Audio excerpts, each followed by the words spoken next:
Hello, fellow book-loving friends. My name is Dee Armstrong. I write romantic suspense that leaves a fingerprint on your heart. I'm a writer, mother of 5, book lover, tea addict, gardening ninja, black belt, and my grandma name is Lolly. It's March, and there are a lot of shenanigans going on in my writing world. First, you might hear my birds in the background. They've decided that now is the time to talk, but I'm going to roll with it. If you hear them, just ignore it. We're just going to go for it. Second, Haunted by Amethyst. Let me show you Haunted by Amethyst.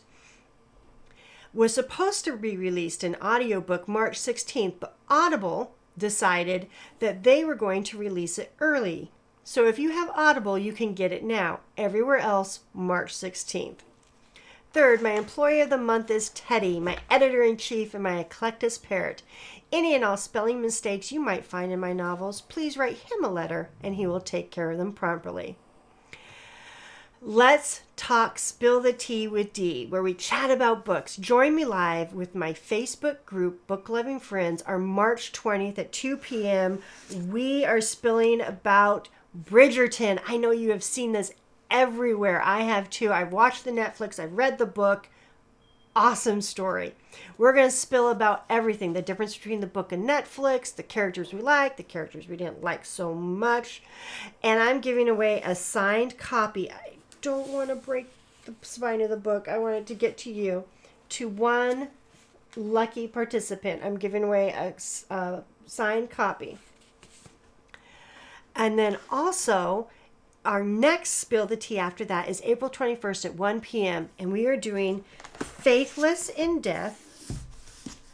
I feel like Vanna right now. By J.D. Robb. And this is Faithless in Death. Nora Roberts, or J.D. Roberts, which is her other pen name, is my absolute favorite all-time author. I love J.D. Robb, and I have not read this book yet, but I can't wait to read it and spill the tea with you. Let's talk about my books now. March for me is all about J.D. and the Broken Promise, and this is my working cover, J.D. and the Broken Promise. You know I make these working covers. This is not the final cover. This is just something that I put together. Let me talk to you about how this book came about. J.D. Wolfe, well, it did kind of come apart too, so maybe that was a Freudian slip. But J.D. Wolfe is the main character in Haunted by Amethyst. J.D. is a private investigator, and her partner is the ghost that haunts her. The ghost has haunted her ever since J.D.'s mother passed away, when the ghost transferred from her mother to her. My editor loved J.D. so much that she wanted me to write a series on her. She felt that the dynamics between the ghost and J.D. were fun, and she thought it would be great. So I did. I wrote J.D. and the Broken Promise. And being a romance writer, I wanted to put in a love story, so I put in a love story with the secondary characters, a secondary plot line, if you will, with the secondary characters, Tate and Lucy and their little boy Milo. I wrote the book, sent it to my editor, and she hated it. She hated the book. She told me it didn't work. She said that the love story slowed down the mystery, and after I went in and crawled into a corner and cried for a month, maybe 2. I might have cried for maybe 3 or 4 months, but I was pretty devastated. I decided to take J.D. and the Broken Promise and separate the love story so that I would have 2 books. Home Run, which is the love story between Tate and Lucy, and J.D. and the Broken Promise, which is the mystery. So they're now companion books. Try to make lemonade out of lemons. Lemonade out of lemons, that's what it is. So that's what I did, because I felt that Lucy and Tate's love story deserved to be told. But now I would like to read to you, I have a special sneak peek for you. I'd like to read to you the few paragraphs from the beginning of J.D. and the Broken Promise. This is chapter 1. It's a rough draft, so remember, anything and everything can change. Also remember, I am not a professional narrator or YouTuber, as you probably can tell. I'm a writer. So if I stumble over my words, please forgive me, but I'm reading from the heart. Chapter 1. Oh wait, I have to move it out a little bit. Wait, let me put my glasses on. When you crawl, drag yourself over 50, you now have to wear glasses.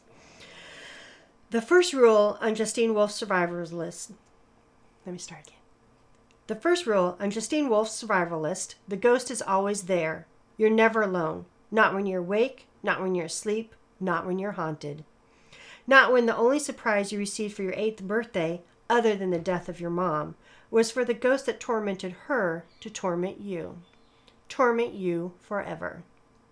The second rule JD learned: never tell anyone about the ghost, or they'll think you're crazy. The third: keep everything important safe in your boots, or everything important will be stolen from you. During the next 13 years, JD went from homeless to orphan to private eye. She hadn't forgotten these rules or rid herself of the ghost, just added more to the list.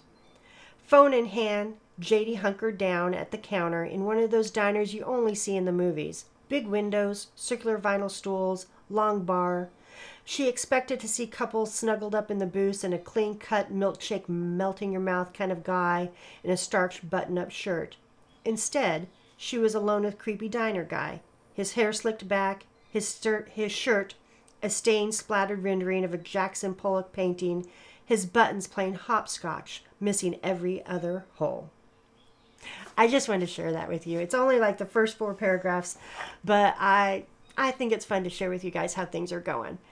I also have another, in the newsletter, I have another sneak peek of JD and Godzilla Kong, which is what she's calling the skip that she's tracked down. And so there's 2 sneak peeks from JD and the Broken Promise just for you. I can't wait to finish this story. Honestly, I'm torn between Driftwood and JD and Home Run.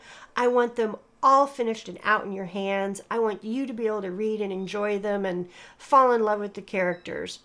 I need to write my heart out to get them to you.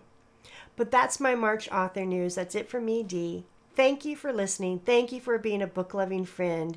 And you'll find me snuggled up with my puppies, writing in my office with a hot cup of tea. Hugs to you. Bye for now.